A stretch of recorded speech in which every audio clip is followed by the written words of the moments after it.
ಆವಾಗ ಸ್ವಾತಂತ್ರ್ಯ ಚಳವಳಿ ಕಾಲದಲ್ಲಿ ನಾನಿನ್ನೂ ಇನ್ನೂ ವಿದ್ಯಾರ್ಥಿ, ಭಾಳ ಸಣ್ಣ, ಪ್ರೈಮರಿ ಸ್ಕೂಲ್, ಮಿಡ್ಲ್ ಸ್ಕೂಲ್ನಲ್ಲಿ. ಹೈಸ್ಕೂಲು ನಾನು ತೀರ್ಥಹಳ್ಳಿದು ಓದಿದ್ದು. ಇಂಟರ್ಮೀಡಿಯೇಟು ಶಿವಮೊಗ್ಗದಲ್ಲಿ. ಬಿ ಎ ಓದಿದ್ದು ಮೈಸೂರು ಮಹಾರಾಜಾಸ್ ಕಾಲೇಜು. ಬಿ ಎಲ್ಲು ಬೆಂಗಳೂರು ಸೆಂಟ್ರಲ್ ಕಾಲೇಜು.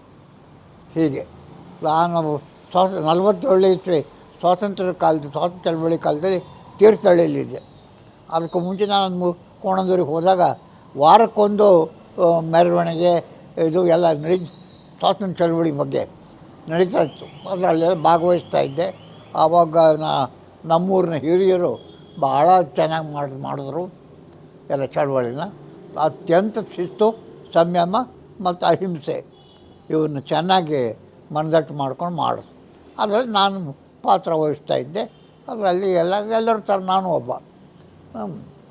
ಆಮೇಲೆ ತೀರ್ಥಹಳ್ಳಿದಂತೂ ಅದು ಅದ್ಧೂರಿಯಾಗಿ ನಡೀತು.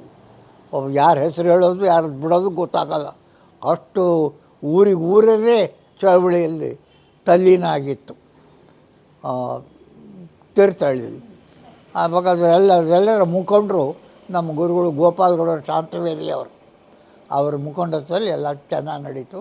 ಹಾಗೆಯೇ ಇನ್ನೂ ಊರಿನಲ್ಲಿ ಇದ್ದಾರೆ, ಅವರು ಎಲ್ಲ ಸೇರಿ ಮಾಡಿ ಕನ್ನಡ ಹೋರಾಟ ಮಾಡೋದು. ನಾನು ಮೈಸೂರಿಗೆ ಅದ್ರ ಮೇಲೆ ಇಲ್ಲಿ ಕೋಣಂದೂರಿನಲ್ಲೇ ಪ್ರೈಮರಿ ಸ್ಕೂಲ್, ಮಿಡ್ಲ್ ಸ್ಕೂಲ್ ಆಯಿತು. ಅದಾದಮೇಲೆ ಹೈಸ್ಕೂಲು ತೀರ್ಥಹಳ್ಳಿ, ಇಂಟರ್ಮೀಡಿಯೇಟು ಇದು ನಮ್ಮ ಶಿವಮೊಗ್ಗದಲ್ಲಿ.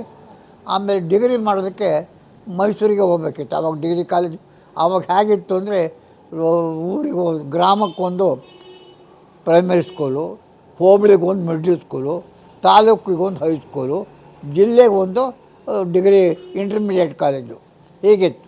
ಅದ್ರ ಮೇಲೆ ಓದಬೇಕು ಅಂದರೆ ಮೈಸೂರಿಗೆ ಹೋಗಬೇಕು ಆರ್ಟ್ಸಿಗೆ, ಸೈನ್ಸಿಗೆ ಆದರೆ ಬೆಂಗಳೂರಿಗೆ ಸೆಂಟ್ರಲ್ ಕಾಲೇಜಿಗೆ ಹೋಗ್ಬೇಕಿದ್ದಲ್ಲಿ, ಬಿ ಎಲ್ಲಿಗೆ ಬೆಂಗಳೂರಿಗೆ ಹೋದ. ಈ ಥರ ನಮ್ಮ ಹೋರಾಟ ಏನು ಅಂದರೆ ಮೈಸೂರಿನಿಂದಲೇ ಶಿವಮೊಗ್ಗದಿಂದಲೇ ಅಂತ ಹೇಳಿದ್ರೆ ತಪ್ಪೇನಿಲ್ಲ. ಆದರೂ ಮೈಸೂರಿನಲ್ಲಿ ಗಟ್ಟುಮುಟ್ಟಾಗಿ ಅದನ್ನು ಆರ್ಗನೈಸ್ ಮಾಡಿ ಸಂಘಟನೆ ಮಾಡಿ ಚಳವಳಿ ಮಾಡ್ತೀವಿ. ಕನ್ನಡ ಚಳವಳಿ, ಕನ್ನಡ ಯುವಜನ ಸಭಾ ಅನ್ನೋ ಹೆಸರಿನಲ್ಲಿ ಚಳವಳಿಯನ್ನು ಪ್ರಾರಂಭ ಮಾಡಿದ್ವಿ. ತುಂಬ ಯಶಸ್ವಿ ಆಯಿತು. ಅದಕ್ಕೆ ಸಹಕರಿಸಿದ ನನ್ನ ಕ್ಲಾಸ್ಮೇಟ್ಸ್ ಅಂದರೆ ಸಹಪಾಠಿಗಳು ಮತ್ತು ಅಭಿಮಾನಿಗಳು, ಕನ್ನಡದ ವಿಶ್ವಾಸ ಅಭಿಮಾನ ಇರೋರು ಎಲ್ಲರೂ ಭಾಗವಹಿಸಿದ್ರಲ್ಲಿ.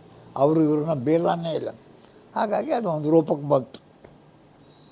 ಹಾಗೆಯೇ ನಂತರ ಕರ್ನಾಟಕ ಹೆಸರು, ಕನ್ನಡ ರಾಜ್ಯ ಭಾಷೆ ಮಾಡೋದು, ಇದ್ರ ಬಗ್ಗೆನೂ ನಾವು ಶಾಂತಿಯುತವಾಗಿ ಚಳವಳಿ ಮಾಡಿ ಸರ್ಕಾರಕ್ಕೆ ಮನವರಿಕೆ ಮಾಡ್ತೀವಿ. ಅದನ್ನು ಮಾಡಿದ್ರು. ಅದು ನಮ್ಮ ಯಾರು ವೀರಪ್ಪ ಮೊಯ್ಲಿಯವ್ರ ಕಾಲದಲ್ಲಿ ಅಲ್ವಾ?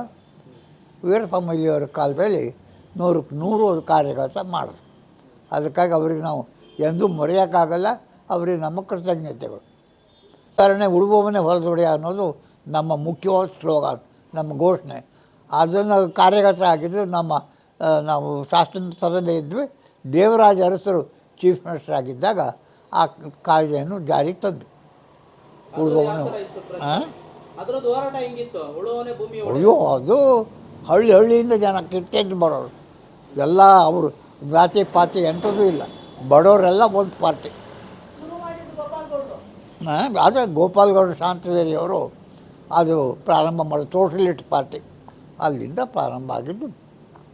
ಅದು ನಾವು ಎಮ್ ಎಲ್ ಎಗಳಾಗಿದ್ದಾಗ ನಾವು 3 ಜನ ಸೋಷಲಿಸ್ಟ್ರು, ಒಂದು ಕಾಗೋಡು ತಿಮ್ಮಪ್ಪ, ಬಂಗಾರಪ್ಪ, ನಾನು ಕೋಣಂದೂರು ಲಿಂಗಪ್ಪ.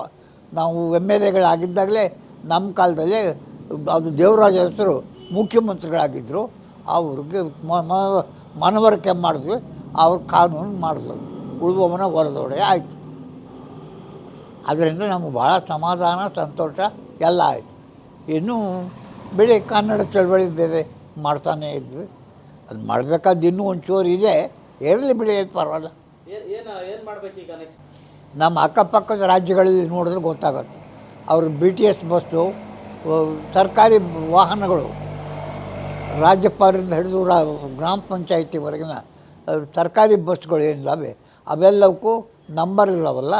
ಅದನ್ನು ಅವರು ನಮ್ಮ ಭಾಷೆಯಲ್ಲಿ ಅಕ್ಷರಗಳು, ಅಂಕೆಗಳು ಕೂಡ ನಮ್ಮ ಭಾಷೆಯಲ್ಲಿ ಇದೆ, ಎಲ್ಲರ ಭಾಷೆಯಲ್ಲೂ ಇದೆ. ಹಂಗಾಗಿ ನಮ್ಮ ಭಾಷೆಯಲ್ಲಿ ಕನ್ನಡದಲ್ಲೂ ಇದೆ. ಆ ಅಂಕೆಗಳನ್ನು ಹಾಕಬೇಕು ಅಂತ ಅದೊಂದು ಉಳಿದಿದೆ, ಮಾಡಿಸ್ತೀವಿ. ಸಿಎಂ ಎಲ್ಲ ಭೇಟಿ ಮಾಡ್ತೀರಾ? ಸಿದ್ದರಾಮಯ್ಯನ ಇದುವರೆಗೆ ಅವರು ಕರ್ನಾಟಕ ನಾಮಕರಣ ಮಾಡಿದ್ರು, ಕನ್ನಡ ರಾಜ್ಯ ಭಾಷೆ ಮಾಡಿದ್ರು, ಏನು ಮಾಡಿಲ್ಲ. ನಾವು ಹೇಳಿಲ್ಲ, ಅಷ್ಟು ನಮ್ಮ ತಪ್ಪು.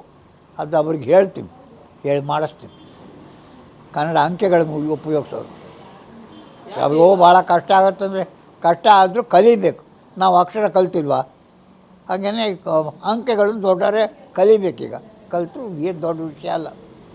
ಓದ್ತಾ ಇದ್ದವಲ್ಲ, ನಮ್ಮ ಟೆಕ್ಸ್ಟ್ ಬುಕ್ನಾಗೆ ಎಲ್ಲ ಅದರ ಬಗ್ಗೆ ಎಲ್ಲ ಇತ್ತು, ಏನೇನು ಮಾಹಿತಿ ಇತ್ತು. ಕನ್ನಡದ ಇತಿಹಾಸ, ಕನ್ನಡ ನಾಡಿನ ಇತಿಹಾಸ ಅದರೊಳಗೆಲ್ಲ ಬಂತು. ಅದನ್ನೇ ನಾವು ನಮ್ಮ ಗುರುಗಳು ಆವಾಗಿದ್ದವರು ಕಮ್ಮಕೋಡು ನರಸಿಂಹಶಾಸ್ತ್ರಿಗಳು, ಆಮೇಲೆ ಅಲ್ಲಿ ಹೋದ ತೀನಂ ಶ್ರೀಕಂಠಯ್ಯನವರು, GS ಶಿವರುದ್ರಪ್ಪನವರು, DL ನರಸಿಂಹಾಚಾರ್ಯರು, ಇಂಥವ್ರು ಅವರೆಲ್ಲರೂ ನಮಗೆ ಗೈಡ್ ಮಾಡಿದ್ರು, ಅಂದರೆ ಮಾರ್ಗದರ್ಶನ ಮಾಡಿದ್ರು. ಮಾಡಿದ್ವಿ ನಾವು. ಹೊರಗಡೆ ಬಂದ ಕೂಡ ಗೋಪಾಲ್ ಗೌಡರು ಅವರೇ ನಮಗೆ ಈ ಎಲ್ಲ ಚಳವಳಿಗೆ ಜೀವಶಕ್ತಿ. ಅವರು ಹಿಂಗೆ ಮಾಡಬೇಕು, ಒಬ್ಬ ಚೂರಿಗೂ ಹಿಂಸಾತ್ಮಕವಾದ ಅಶ್ಲೀಲಕರವಾದ ಮಾತನ್ನು ಆಡ್ಕೊಡ್ದು ಅಂತ ಹೇಳಿ ನಮ್ಮ ಕಟ್ಟುನಿಟ್ಟವರು. ಅವರೊಂದು ಅಪರಾವತಾರ ನಮಗೆ, ಗಾಂಧೀಜಿಯ ಮತ್ತೊಂದು ರೂಪ ನಮಗೆ ಗೋಪಾಲ್ ಗೌಡರು. ಇಂಗ್ಲೀಷು ವ್ಯಾಮೋಹ ಯಾಕೆ ಬೇಕು? ಇಂಗ್ಲೀಷ್ನವರು ಇಲ್ಲ, ಇಂಗ್ಲೀಷು ಇಲ್ಲ. ಇನ್ನೇನಿದ್ರು ಕರ್ನಾಟಕದಲ್ಲಿ ಕನ್ನಡವೇ, ತಮಿಳ್ನಾಡಿನಾಗ ತಮಿಳು, ಆಂಧ್ರದಲ್ಲಿ ತೆಲುಗು, ಈಗೆಲ್ಲ ಅವ್ರವ್ರ ಭಾಷೆನ ಮುಖ್ಯವಾದ ಗುರಿ ನಮ್ಮ ಭಾಷೆಯನ್ನು ಉಳಿಸಿ ಬೆಳೆಸೋದು ಮುಖ್ಯವಾದ ವಿಷಯ. ಈಗ ಅದಕ್ಕೆ ಎಲ್ಲರೂ ಆಸಕ್ತಿ ವಹಿಸಿ ಮಾಡಬೇಕು. ಇದು ಶಿವಮೊಗ್ಗದಲ್ಲಿ ಇಂಟರ್ಮೀಡಿಯೇಟ್ ಕಾಲೇಜ್ ಓದಿದ್ದು, ಮೈಸೂರಿನಲ್ಲಿ BA, ಬೆಂಗಳೂರಿನಲ್ಲಿ BL. ಉದ್ದಕ್ಕೂ ನಮಗೆ ಕನ್ನಡದ ಅಭಿಮಾನವನ್ನು ಉಕ್ಕಿಸ್ತಾ ಇದ್ದ ಅಧ್ಯಾಪಕ ವರ್ಗ, ಆ ಪುಣ್ಯಾತ್ಮರು ನಾವೆಂದೂ ಮರೆಯೋಕ್ಕಾಗಲ್ಲ. ಗುರುಗಳಲ್ಲ ಅವರು ನಮಗೆ ಇದರ ಬಗ್ಗೆ ಬೋಧನೆ ನಾವು ಮಾಡೋದು. ಹೊರಗಡೆ ಬಂದರೆ ಗೋಪಾಲ್ ಗೌಡರು ಅವರು ಇದಕ್ಕೆ ನಮಗೆ ಬೆಂಬಲ ಕೊಟ್ಟರು, ಅವರು ಭಾಗವಹಿಸಿದ್ರು. ಇವೆಲ್ಲ ಹೇಳಿ ಎಲ್ಲರೂ ಸೇರ್ಕೊಂಡು ಮಾಡೋದು. ಇನ್ನೂ ಯಾರು ಇದ್ದಾರೆ ಅವರಿಗೂ ಕೊಡಬೇಕು. ಹುಡುಕಿ ನೋಡಿ ಗೊತ್ತಾಗುತ್ತೆ ಎಲ್ರಿಗೂ. ಇದು ಆ ಕಾಲದಲ್ಲಿ ಮಾಡಿದಂಥ ಒಂದು ಹೋರಾಟಕ್ಕೆ ಇವತ್ತು ಇದು ಲಭ್ಯ ಆಗಿದೆ.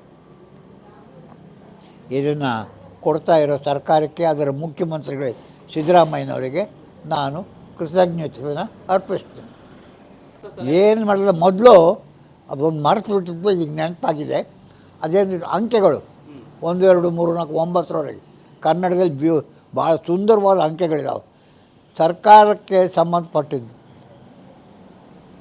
ಮುಖ್ಯ ಗವರ್ನರ್ ಅಲ್ಲಿಂದ ತೊಗೊಂಡು ಗ್ರಾಮ ಪಂಚಾಯಿತಿವರೆಗೆ ಸರ್ಕಾರದ ಅಧೀನದಲ್ಲಿರೋ ಎಲ್ಲ ವಾಹನಗಳಿಗೆ ಮೊದಲು ಕನ್ನಡದಲ್ಲಿ ಅಂಕೆ ಹಾಕ್ತು. ಏನದೇನು ತೊಂದರೆ ಆಗೋಲ್ಲ. ಬೇರೆ ರಾಜ್ಯಗಳ ಭಾಷೆಗಳಲ್ಲಿ ಬೇರೆ ರಾಜ್ಯಗಳಲ್ಲೆಲ್ಲ ಮಾಡಿದ್ದಾರಲ್ಲ, ಆ ಥರ ನಮ್ಮ ಕರ್ನಾಟಕದಲ್ಲೂ ಮೊದಲು ಸರ್ಕಾರದ ಅಧೀನದಲ್ಲಿರೋ ವಾಹನಗಳಿಗೆ ಕನ್ನಡದಲ್ಲಿ ಕನ್ನಡದಲ್ಲಿ ಅಂಕೆ ಹಾಕಬೇಕು. ಆವಾಗ ಮತ್ತು ಹೊಸ ಕಲಿಬೇಕು.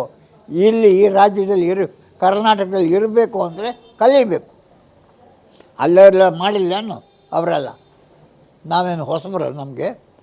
ಆದ್ದರಿಂದ ನಾವು ಈ ಊರಿನಲ್ಲಿ ಈ ಕರ್ನಾಟಕದಲ್ಲಿ ಇರಬೇಕು ಅಂದರೆ ಅವರು ಈ ಅಂಕೆಗಳನ್ನು ಕಲಿಬೇಕು, ಅದನ್ನು ಉಪಯೋಗಿಸ್ಬೇಕು. ಎಲ್ಲರಿಗೂ ಆಗತ್ತಿದೇನು ಆಗದೇ ಇರೋ ದೊಡ್ಡ ಇದಲ್ಲ. ಎಂಥ ಚಂದ್ರಗ್ರಹಕ್ಕೆ ಹೋಗ್ತಾರಂತೆ, ಇದು ಏನು ಮಂತ್ರಿಗಳಿಗೆ ನಾ ಇನ್ನೂ ಈ ಅಂಕೆಗಳ ಸುದ್ದಿ ಹೇಳ್ತೀನಿ. ಹೇಳಿದಾಗ ಅವರು ತಕ್ಷಣ ಮಾಡ್ತಾರೆ. ವಿಶೇಷ ವಿಷಯ ಅಂದರೆ ಈಗಿರೋ ಮುಖ್ಯಮಂತ್ರಿ ಶ್ರೀಮಾನ್ ಸಿದ್ದರಾಮಯ್ಯನವರು ಕನ್ನಡದ ಬಗ್ಗೆ, ಕರ್ನಾಟಕದ ಬಗ್ಗೆ ತುಂಬು ಹೃದಯದ ಅಭಿಮಾನಿಗಳು. ಅದ್ರ ಬಗ್ಗೆ ಎರಡು ಮಾತು ಇಲ್ಲವೇ ಇಲ್ಲ. ಅವರು ಮೈಸೂರಿನವರು ನೋಡಿ. ಹಾಗಾಗಿ ಬೇರೆಯವ್ರೇನು ಅಲ್ಲ ಅಂತಲ್ಲ. ದೇವರಾಜ ಅರಸರು ಮಾಡಿದ್ದಾರೆ, ಅದಕ್ಕೊಂದು ಬಂಗಾರಪ್ಪನವರು, ಅದಕ್ಕೊಂದು ಬೀರೇಂದ್ರ ಪಾಟೀಲರು, ಹೆಂಗೆ ರಾಜ್ಯದ ಎಲ್ಲ ಮಾಜಿ ಮುಖ್ಯಮಂತ್ರಿಗಳು ತಾವು ಅಧಿಕಾರದಲ್ಲಿದ್ದಾಗ ಕನ್ನಡದ ಬಗ್ಗೆ ಯಾರೂ ಅಸಡ್ಡೆ ಮಾಡಿಲ್ಲ, ಕನ್ನಡದ ಬಗ್ಗೆ ಎರಡು ಬಗ್ದಿಲ್ಲ. ಅಭಿಮಾನಿಗಳಾಗಿ ಅವರು ಕೆಲಸ ಮಾಡಿದರೆ ತುಂಬ ಅಭಿಮಾನವನ್ನು ತೋರಿಸಿದ್ದಾರೆ, ಕಾರ್ಯಗತ ಮಾಡಿದ್ದಾರೆ. ಅವರೆಲ್ಲರಿಗೂ ನಾವು ಕನ್ನಡಿಗರು ಪರವಾಗಿ ನಾನು ಕೃತಜ್ಞತೆ ಅರ್ಪಿಸ್ತೇವೆ. ಚಳವಳಿ ಜೋರಾದಂಗೂ ಸರ್ಕಾರ ಈ ಥರ ಅದಕ್ಕೆ ಒಂದು ಸಪ್ರೇಟ್ ಇಲಾಖೆನೇ ಮಾಡಿಬಿಡ್ತು. ಹಂಗೆ ಮಾಡಿ ಒಳ್ಳೆ ಕೆಲಸ ಮಾಡ್ತಾಯಿದ್ದಾರೆ ಕನ್ನಡ ಮತ್ತು ಸಂಸ್ಕೃತಿ ಇಲಾಖೆಯವರು. ಚೆನ್ನಾಗಿ ಈ ಅಂಕೆಗಳದ್ದೊಂದು ಶುರು ಮಾಡಿ ಅದು ನೋಡಿ, ಆವಾಗ ನಿಜವಾಗಿ ಕರ್ನಾಟಕದ ಚಿತ್ರವೇ ಬದಲಾವಣೆ ಆಗತ್ತೆ. ರಾಜ್ಯದಲ್ಲಿ ಇದ್ಕೊಂಡು ಅವ್ರ ರಾಜ್ಯದ ಭಾಷೆಗೆ ಮತ್ತು ಸಂಸ್ಕೃತಿಗೆ ಅವರು ಪ್ರೋತ್ಸಾಹ ಕೊಡದೆ ಮತ್ತು ಅಭಿಮಾನ ತೋರಿಸ್ತಾ ಇದ್ದರೆ ಅಂಥವ್ರು ನಮ್ಮ ರಾಜ್ಯದಲ್ಲಿ ಯಾಕೆ ಇರಬೇಕು? ಅವ್ರದ್ದೆಲ್ಲ ಒಗ್ಗಟ್ಟು ಸರ್ಕಾರ ವಹಿಸ್ಕೊಂಡು ಅವ್ರಿಗೆ ಯಾವ ಊರಿಗೆ ಹೋಗ್ಬೇಕು ಅವ್ರಿಗೆ ಬಸ್ಸಿಗೆ ಟಿಕೆಟ್ ಕೊಟ್ಟು ಕಳಿಸ್ಬೇಕು. ಹೋಗಲಿ, ಏನು ನಷ್ಟ ಆಗಲ್ಲ ನಮಗೆ.